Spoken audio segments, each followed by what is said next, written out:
ہم اس ملک میں رہتے ہیں جہاں سیاست روز ہوتی ہے اور سیاسی کارکن کہانیاں بھی روز سناتے ہیں، لیکن اگر لوگوں کو آٹا بھی وقت پہ نہ ملے اور بیٹیاں اور بہنیں بیچاری لائنوں میں کھڑی ہوں تو یہ منظر خوفناک ہے۔ میں حکمرانوں سے اب کچھ نہیں کہتا، میں نے چھوڑ دیا ہے۔ کسی کو 4 سال موقع ملا ہے تو کسی کو 4 بار موقع ملا ہے۔ سب یہ نہ خنجر اٹھے گا نہ تلوار ان سے، یہ بازو میرے آزمائے ہوئے، یہ باتیں ہی ہیں۔ جو لوگ ان کی باتوں میں آ گئے۔ میری اہل ثروت سے، ہم دیہاتی لوگ ہیں، بہت سارے لوگوں کو اللہ نے گنجائش دی ہوتی ہے، انہوں نے گندم سٹاک کی ہوتی ہے سال کے لیے، حرج بھی کوئی نہیں۔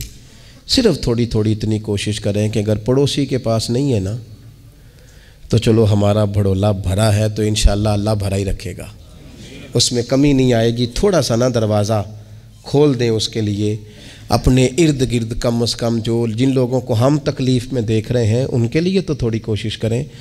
وہ بندہ بڑا ہی رب رسول کا پیارا ہے جو اللہ کی مخلوق سے محبت کرے۔ کوئی بھی ایسا وقت آ جائے تو اپنے دائیں بائیں کم از کم ضرور دیکھا کریں۔ چلیں جس حد تک ہم پہنچ سکتے ہیں اس حد تک تو ہم پہنچیں۔